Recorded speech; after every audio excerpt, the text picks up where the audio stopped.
Hospital, उसके बगल में दवाई की दुकानें थी, और वो लोग कह रहे हैं कि जमीन मालिक जो है अपनी कागजात दिखा रहे हैं, अपनी रजिस्ट्री दिखा रहे हैं, और उसको अतिक्रमण कह करके मतलब वो तो तोड़ दिया। अब बाद में क्या होगा, कौन देख करके आया?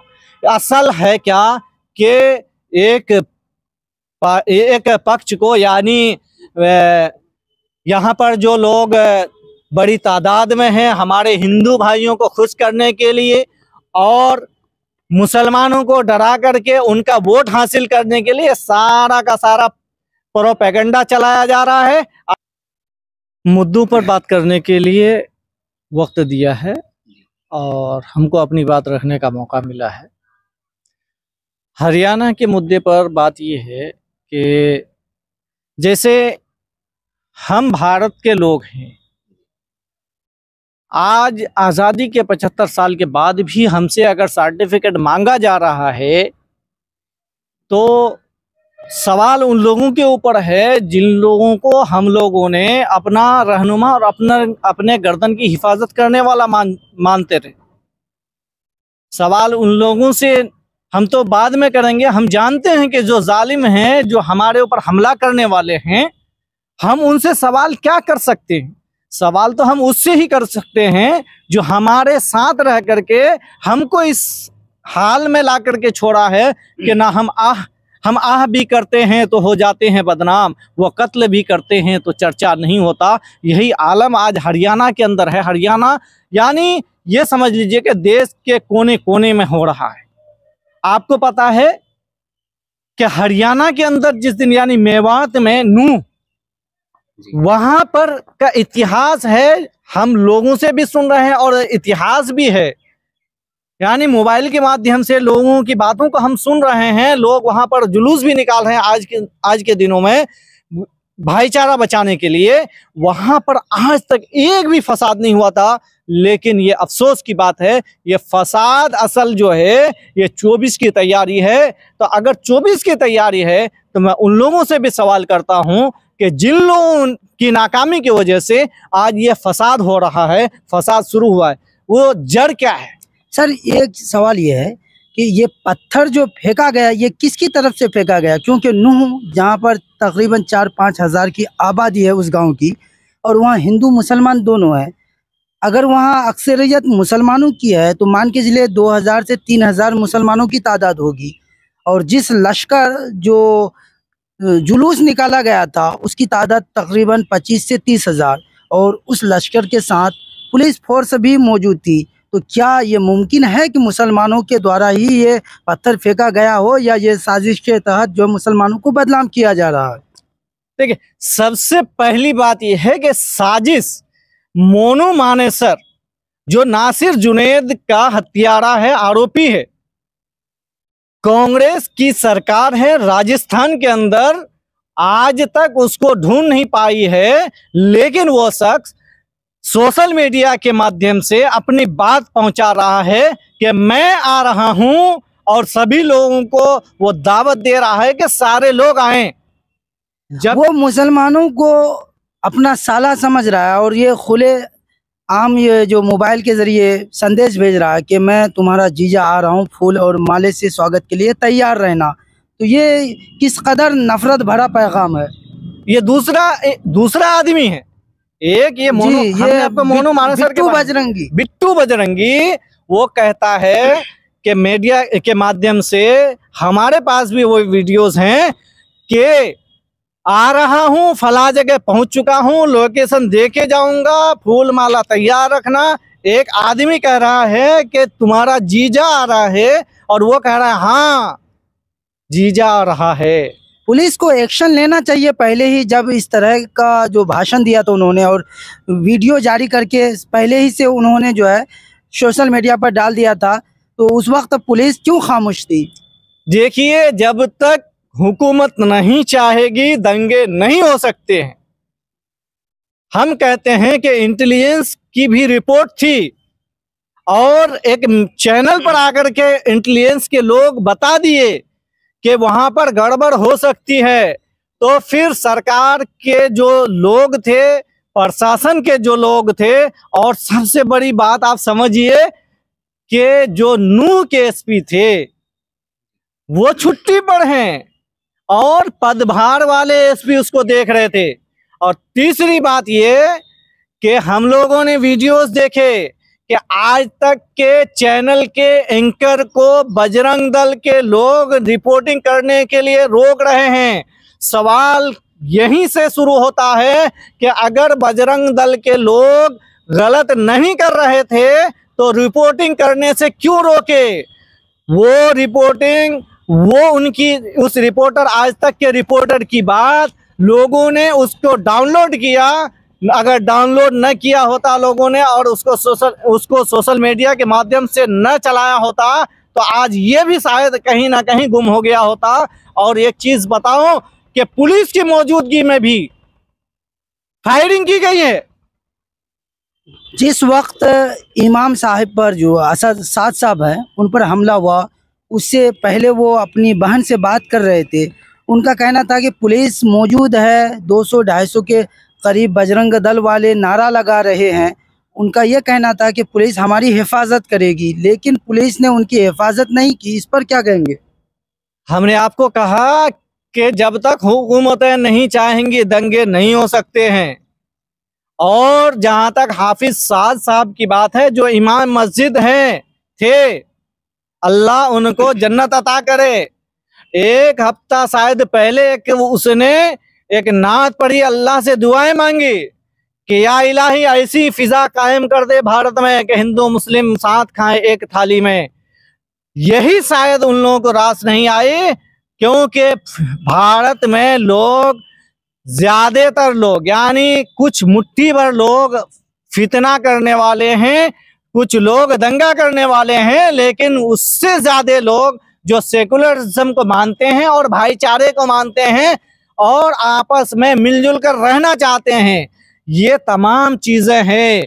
हम कहते हैं कि हाफिज साद साहब के जो कातिल हैं, क्या उनके खिलाफ एक्शन हुआ? क्या उनके घरों को बुलडोज किया गया? क्या उनके ऊपर एक्शन किया गया? ऐसा अब तक कुछ भी सामने में नहीं आया है। हमने देखा तभी ये गोदी एंकर सबसे बड़ा जो जड़ है और आग जो फैलता है, जो नफरत की बीज बोने वाली जो चीज है, वो है गोदी मीडिया। गोदी मीडिया एक ही एंगल को दिखा रही है, दूसरे एंगल को नहीं दिखा रही है। गोदी मीडिया जिस दिन सुधर जाए उस दिन भारत में अमन चैन भाईचारा फिर से कायम हो जाएगा, क्योंकि गोदी मीडिया के माध्यम से ही आज तक भी तो वही है। आज तक के रिपोर्टर के उस पर्दाफाश ने पूरी दुनिया को बता दिया कि यहाँ पर बजरंग दल के लोग रिपोर्टिंग करने से रोक रहे हैं, गोलीबारी भी कर रहे हैं, और हमारे पास न जाने कितने वीडियोस भी हैं और फोटोज भी हैं। ये लोग जो हथियार लेकर के चल रहे हैं, कौन सा परंपरा, कौन सी त्योहार जिसमें लोगों की जान ली जाए, जिसमें हथियार बंद डाकू जैसे हरकत की जाए, डाकू के जैसे पट्टे गोली के छर्रे कमर में लगा के, और बड़े बड़े बंदूक जिनकी हमको नहीं लगता है कि उन बंदूकों की लाइसेंस होगी, क्योंकि सरकार के तरफ से जो लाइसेंस जारी की जाती है उन बंदूकों की नहीं की जाती है। ऐसी आधुनिक हथियार हमने वीडियोस में देखे, हमने फोटोज में देखे। वहां के जो लोकल यूट्यूबर हैं, लोकल न्यूज चैनल वाले हैं, उन लोगों ने फोटो शेयर किया है। जैसे 250 से 300 लोगों का घर बुलडोजर के द्वारा मतलब ध्वस्त कर दिया गया, तो क्या कहना चाहेंगे? आखिर कौन लोग थे ये जो इस तरह की हरकतें कर रहे हैं, बुलडोजर से घर तोड़े जा रहे हैं? क्या वही लोग आरोपी हैं? वही तो कह रहा हूं कि अब तक साबित नहीं हुआ कि ये लोग वहां पर थे। हमने एक वीडियोस देखे, जो एक मेडिकल कॉलेज में है, नूह में हॉस्पिटल, उसके बगल में दवाई की दुकानें थी, और वो लोग कह रहे हैं कि जमीन मालिक जो है अपनी कागजात दिखा रहे हैं, अपनी रजिस्ट्री दिखा रहे हैं, और उसको अतिक्रमण कह करके मतलब वो तो तोड़ दिया। अब बाद में क्या होगा, कौन देख करके आया? असल है क्या कि एक पक्ष को, यानी यहाँ पर जो लोग बड़ी तादाद में हैं हमारे हिंदू भाइयों को खुश करने के लिए और मुसलमानों को डरा करके उनका वोट हासिल करने के लिए सारा का सारा प्रोपेगेंडा चलाया जा रहा है। आपको एक चीज बता दूं कि पूर्व गवर्नर सत्यपाल मलिक जी के बोल हैं कि उनके बोल ये हैं कि भारत के अंदर 2024 इलेक्शन से पहले न जाने कितनी ली जाएंगी, न जाने कितने दंगे होंगे, वो साबित हो रहा है। कुछ लोग कह रहे हैं कि इन लोगों का जो बुलडोजर से घर गिराया गया है रोहिंग्या मुसलमान हैं, ये क्या कहना चाहेंगे आप? कौन लोग हैं?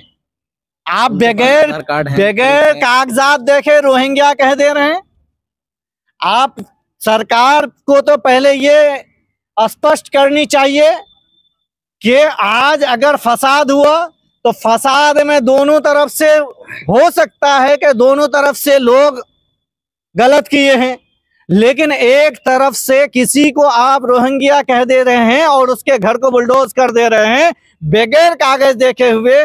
ये कुछ नहीं है, ये दादागिरी है, ये क्या कहते हैं कि डिक्टेटरशिप वाली सरकार, यानी ये चाहते हैं ये अपना लॉ एंड ऑर्डर। आपने देखा क्यों कि हरियाणा के अंदर हरियाणा की बेटी को जो दूसरे देशों में जाकर के भारत के परचम को लहरा करके आई है, उनके अस्मत के साथ किस तरह से खिलवाड़ किया गया, उस मुद्दे को खत्म करने के लिए और उस मुद्दे से लोगों को, वहां हरियाणा के लोगों को भटकाने के लिए, फिर से अपना वोट हासिल करने के लिए ये सारा प्लानिंग चल रही है। देखिए, जैसे रोहिंग्या मुसलमान कह रहे हैं, सीमा हैदर पाकिस्तान से आई हैं, उनको नागरिकता देने की बात चल रही है। आखिर ये इन लोग जो हैं आधार कार्ड लोग हैं, यहाँ के लोग जो मुसलमान हैं, उन लोगों को रोहिंग्या मुसलमान कह रहे हैं, उनका घर भी तोड़ा जा रहा है। आखिर सीमा हैदर को नागरिकता दिया जा रहा है, इन लोगों को रोहिंग्या मुसलमान कहा जा रहा है, क्या कहेंगे आप? हमने आपको एक ही वर्ड में बोला है, ये वो कागज न देखेंगे। एक बार तो बोल रहे थे कि कागज दिखाना पड़ेगा। जब हम कागज दिखा रहे हैं कि भाई हमारी जमीन है, हम यहाँ के नागरिक हैं, हमारे पास राशन कार्ड है, हमारे पास आधार कार्ड है, हमारे पास पैन कार्ड है, सारा कुछ है, लेकिन वो देखेंगे नहीं ना। वो देखेंगे तो फिर उनका पर्दाफाश हो जाएगा, और जब पर्दाफाश हो जाएगा तो मामला ये होगा कि वो जिनको खुश करना चाहते हैं, जिस बजरंग दल, जिस आरएसएस वालों को खुश करना चाह रहे हैं, जिस आरएसएस और बजरंग दल के सहारे फिर से सत्ता में वापसी करना चाहते हैं, तो मैं तो कहता हूं कि भारत में लोगों का ज़मीर अब भी जिंदा है, इसलिए कि साबित हो गया उसी हरियाणा में लाखों की तादाद में गुज्जर भाइयों ने, दलित भाइयों ने, सिख भाइयों ने, हिंदू भाइयों ने, मुस्लिम भाइयों, ईसाई भाइयों ने, सबों ने मिलकर बड़े बड़े जुलूसे निकाले। हिंदू, मुस्लिम, सिख, ईसाई हम सब हैं भाई भाई का नारा आज फिर से गूंज उठा है। और वो मेवात की जो धरती है ना, वो मेवात की धरती, जो बादशाह लोग आ रहे थे ना कब्जा करने के लिए, उनके साथ भी उन लोगों ने उनके खिलाफ मोर्चा खोल करके अपनी जानों को दिए हैं। ये इतिहास रहा है कि भारत की हिफाजत के लिए वहां के न जाने कितने हजार लोग अपनी जान को दे चुके हैं, अपनी शहादत का जाम पी चुके हैं। ये लोग वफादार लोग हैं, इस पर शक अगर किया जाए तो ये बेशर्मी होगी। जी, अभी ट्रेन में भी हादसा हुआ, पुलिस वाले को गोली चलाई गई और 2-3 लोगों को भी मारा गया ट्रेन में, वो भी रिजर्वेशन या 3rd AC में, क्या कहेंगे आप? देखिए, सबसे पहली बात यह है कि वो अपने सीनियर ऑफिसर को गोली मारते हैं और इस बुनियाद पर ही मारते हैं क्योंकि गोली मारने वाले जिनको गोली मारी गई है उसको पहले आप एक तरफ से देखिए कि वो आदिवासी थे, आदिवासी समाज के थे।